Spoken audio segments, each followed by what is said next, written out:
Today, I wanted to hop on and just talk a little bit about what happens once our loved one, mom, dad, whomever it is that we're caring for, could be a spouse even, someone that we love dearly, that we have been caregiving for, and whatever that looks like for you and your family, but you've been in the throes of it. And then they pass away. What happens next? And I don't mean like, the typical, well, we have a service, all those things. Of course, those things happen. And again, whatever that looks like for your family. But I think sometimes we don't talk enough about, or at least I don't hear a lot of talk about it. When we lose someone that we love, that we've really been trying to make sure that they are well cared for, that they are getting their needs met and all the things. And they're our mom or our dad. And we don't even really care for ourselves sometimes while we are making sure they're okay. It's a lot of roller coaster riding emotionally. It is tumultuous. And if you've ever been a caregiver and you understand what I'm saying, let me know. Let me know in the comments. If you've never been a caregiver, then this, probably will not make any sense to you. But at some point, you may be a caregiver for someone that you love. And I was a caregiver for my dad and my mom, and it changed over time what that looked like, but it never lessened how I felt obligated on the daily to make sure they were both okay. Physically, mentally, were they being fed, getting their meds? Because they both lived with me until that could no longer happen. And then we did move to facilities. They both had different experiences. Some of the experience was not bad, but then some was not good. Okay, especially my dad did not have. He at the end, we moved somewhere that he was cared for. Finally, it's hard to find places that actually do care, and that's my opinion. So I could say that because I had heinous experiences with both of my parents in terms of their care. But the last place my dad went, or the second place, I guess, that he went before he passed away, they had empathy. They actually cared about him as a human. And the same for my mom. My mom was taken very well care of, I would say, for the most part, because I went every day. And they didn't know when I was coming and going, and basically all they had to do was watch her at night and a little bit while I was at work. Otherwise, I was there or we were out of the building. But when 2020 happened and I could no longer get access to my mom, then she died 9 months later, and it was terrible. So what happens when you've been through all these ups and downs, ins and outs? You think, okay, we're going to get over this hump. Maybe you do. How long is this going to? It's very stressful. If you could measure cortisol levels with both of my folks, I know mine had to be off the charts, but especially with mom's because of that situation. I mean, I could always get in. By the time daddy had to go to a facility, I could go every day. And we didn't have any craziness in the world happening that would keep me from it going inside. But with mom, that was a different story. And it just made it a little extra worse, than usual. And all I could think about was she cannot die in there. She cannot die in there alone. And even with the window visits and all that jazz that we did at the time, you see them declining. I mean, I knew she was losing weight, like I mentioned before, but I had no idea how much weight she had lost. And so anyway, by the time we got out of there and we went to acute care, I think we were there for, I don't know, 7 or 8 days. We got out the day before her birthday, and my mom just had her 3rd birthday in heaven yesterday, and went for a drive to look at she loved to go for rides. So I went for a drive. The leaves are turning here, so it was beautiful. And she loved ice cream. So yeah, I had an ice cream from Dairy Queen yesterday, just to think of her. And, I think emotionally Nobody's ever ready to lose someone they love, right? Nobody. But when you feel like you've been dragged, for lack of a better word, through it emotionally, physically, you've been all over the charts trying to make sure things are okay. And it's draining. It's draining. And then when they're gone, suddenly they're gone. Everything comes to an abrupt halt. And now you don't know how to feel. You don't know how to feel. And that I felt that way with Daddy. I was devastated, when he passed away. I would say for at least 6 weeks, after his service and things, I'd go to the graveyard. That's what we call it back home, the graveyard cemetery. And even though I knew he wasn't there, I had to go. I don't know. I just had to go. Um, I knew it was just his body was there, but I knew his spirit, his soul had gone to heaven to be with Jesus, right? I knew that, but it didn't matter. For some reason, I had to go there every day for weeks to deal with just his passing, everything we've been through, the grief.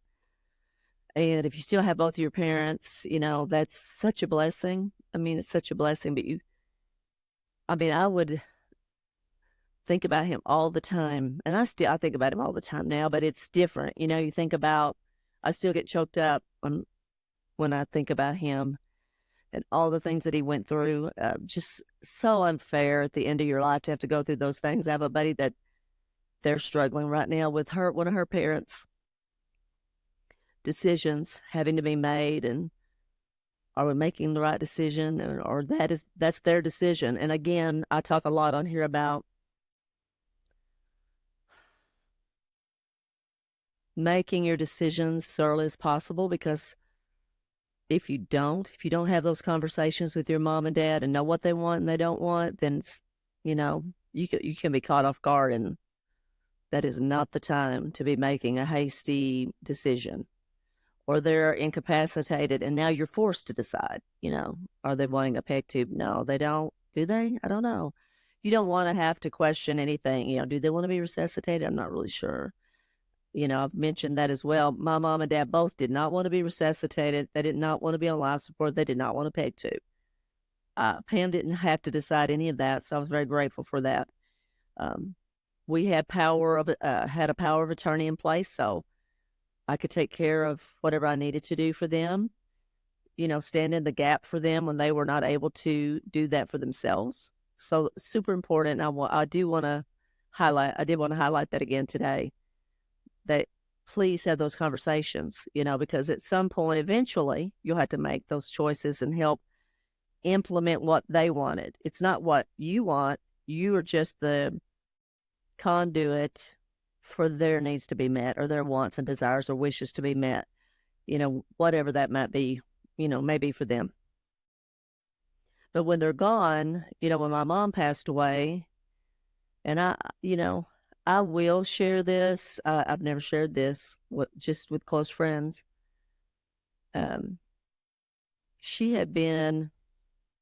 We finally went to hospice, and facing, the mountains. It was beautiful. She hadn't spoken in a couple of days. She wasn't eating and drinking. I mean, we all knew what was coming, right? And I'm sitting there holding her hand. I'm looking out the window, and all of a sudden, in her full voice, she says, "Well, get on over here and teach me how to fly." And it startled me, because it was like, wasn't a weak voice. It wasn't a voice of someone who'd lost copious amounts of weight, had not eaten in who knows when.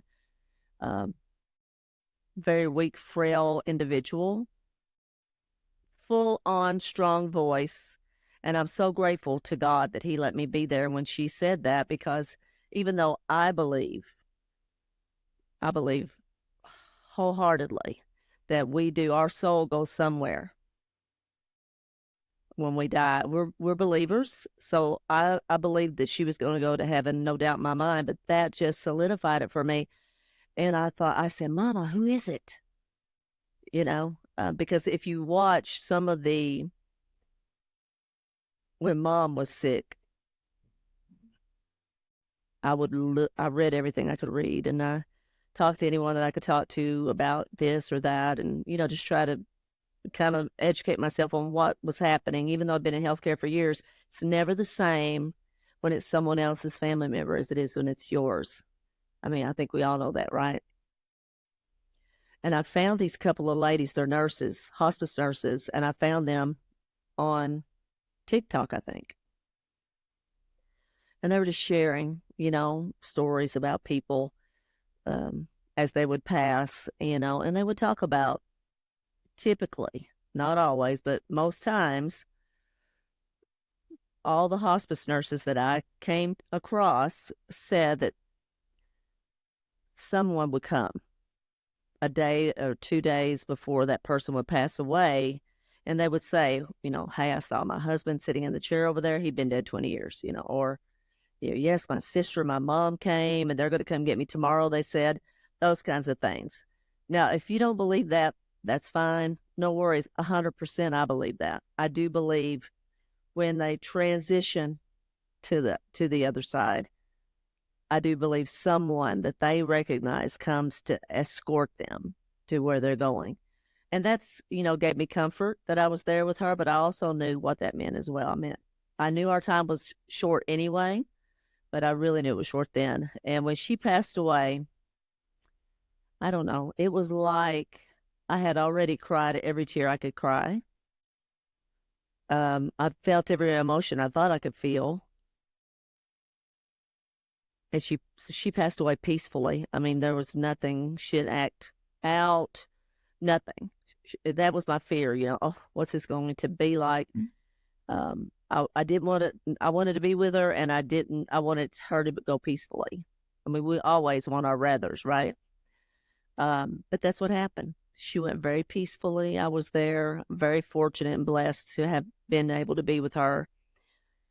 And it was like I don't know, it was like I didn't have any more emotion to put out at that moment, I don't know how to explain it. Um, it was odd feeling. And, they took care of her, and she went, and we took care of what we needed to take care of. But I can tell you, I had friends calling me, and I was just calm as a cucumber. I knew it was weird that I was calm as a cucumber. And, I wasn't crying. Like I said, I bawled my eyes out for days on end in the hospital because I knew where this was going. I knew she would never leave the hospital. And I just remember thinking, I don't even feel anything right now. I know it sounds terrible to say that, and I had people calling me, and one friend said, are you in shock? And maybe I was. I have no idea what it was. But it's like I was detached from what had just happened. And then maybe that's a way to protect myself from not just going completely bananas, in that situation. But then I remember going home and sitting on the balcony. And of course, then I just, bawled and bawled and bawled. That's what we call it, bawled. Bawling, crying my eyes out. And you do cry almost until you feel like there's no tears left in there, And you grieve those people and you miss them, and you think that, I mean, with mom, like I said before, what happened in 2020, every day I was there, going for drives and things. And all of a sudden you have no responsibility for anyone but yourself. And excuse me, that's weird too. That's weird. It's a new normal. For once in my life, I guess it had been between she and daddy, probably 15 years, that I had taken care of one of them in some shape, or fashion. And I gladly did it. I have no regrets, zero regrets. I would do it over again. And then suddenly you don't have anybody to care for, And I don't know. It's a roller coaster ride. Let me know if you've been through that. Did you ever feel, did that, you feel like null and void for a few hours, like you're detached. Did you experience that? And then like a wave of emotion, it just comes crashing in, coming down on you, and you realize this is it. This is it. But again, being a believer, you know, I know that it isn't the end. I know I will see my parents again, but for us here on earth, it's the end. Like, I can't call mom and dad. My mom's phone number's still in my phone. I can't delete it. I can't take it out. Do you know what I mean? You know what I'm saying? It's like if I take it out, then that's it. Even though she's been gone almost 4 years, I cannot take it out of my phone. And I know I'm rambling. And this was not, I thought, I want to talk about this, but I don't want it to be canned. I don't want to be reading off of a list. But it's definitely a lot of emotions that we feel once we lose our loved one. And I'm sure, you think, I don't know about you, but I think, well, what else could I have done? Could have done something else, could have done this, could have done that. So we deal with some guilt even at times. Did we do all that we could do? And, I've thought about that. And as I mentioned before, I don't even know what else I could have done for either of my parents that I, didn't do. So I think if you're listening and you're in the middle of caregiving and you're in the throes of it, maybe you're thinking they're going to pass, they're at the end potentially, or maybe you just lost a loved one.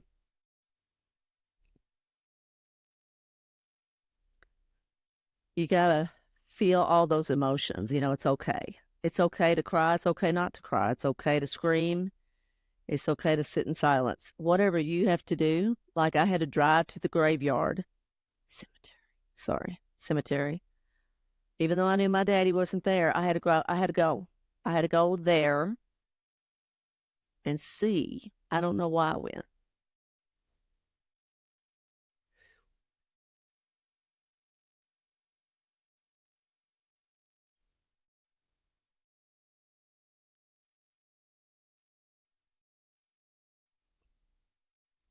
You do what you have to do for you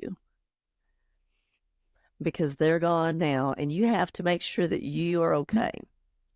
So my voice crack. I'm trying. If I start crying, it's all over. Sorry. At least my voice can crack, but if I cry, I'm done.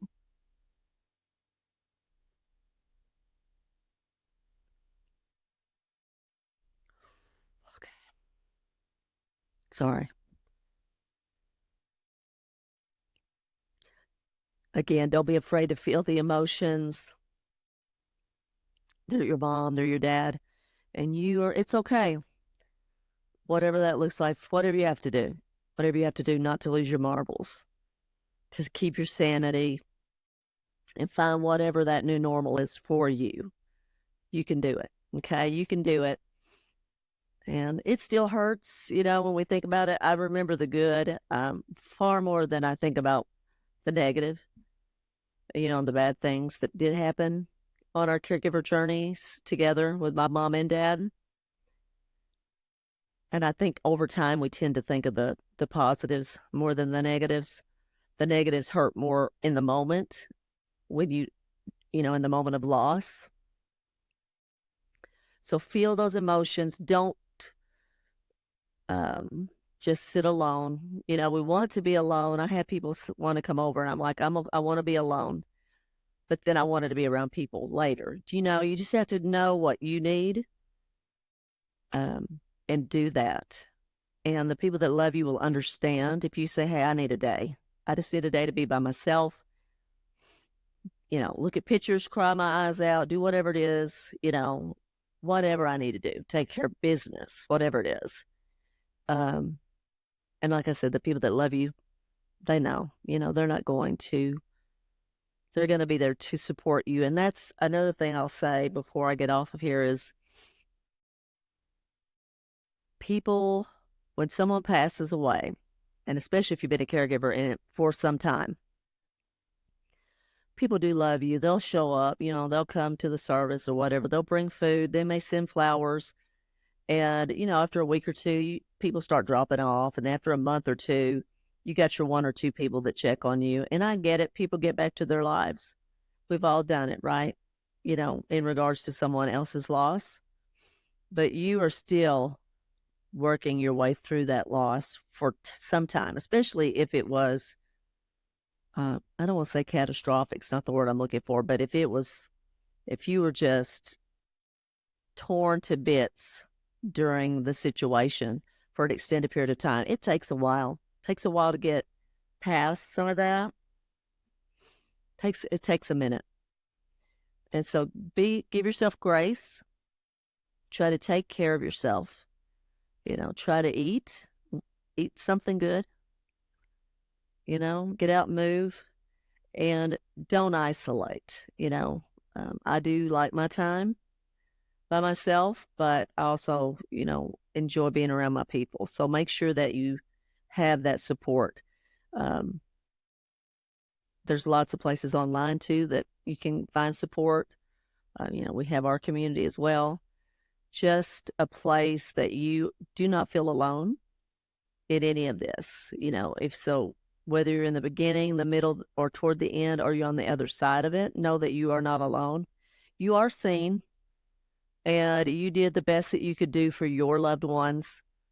Do not beat yourself up about it. You did the best you could do. And if that is the truth, then you should be able to sleep at night. I have no trouble sleeping at night with regard to how I cared or made sure my parents were taken care of. I did all I could do. And I thank God for that, that I'm not tormented at night, thinking, oh my gosh, I didn't do this or that. I'm very grateful. Even through all the stress and the grief and the heartache, I'm grateful on the other side that I loved my mom and my dad very much. They loved me, and we had a small little family, but we had a great little family, and I loved my parents very much. And I know that you love your loved one, the one that you're caring for. And let us know in the comments if you are a caregiver. We want to support you and be here for you no matter where you are on your journey. And I apologize if I rambled. I got a little choked up there. If I would have started crying, it would have been all over. So you got a little voice crackling, trying to keep it all together. But it's still, we miss them. I miss my parents. I miss being able to call and say, hey, what are you doing? You guys want to come to lunch? If you want to meet me at Ed's Country Catfish, if you know, you know, okay? So remember, try and enjoy the journey, and we'll see you in the next one.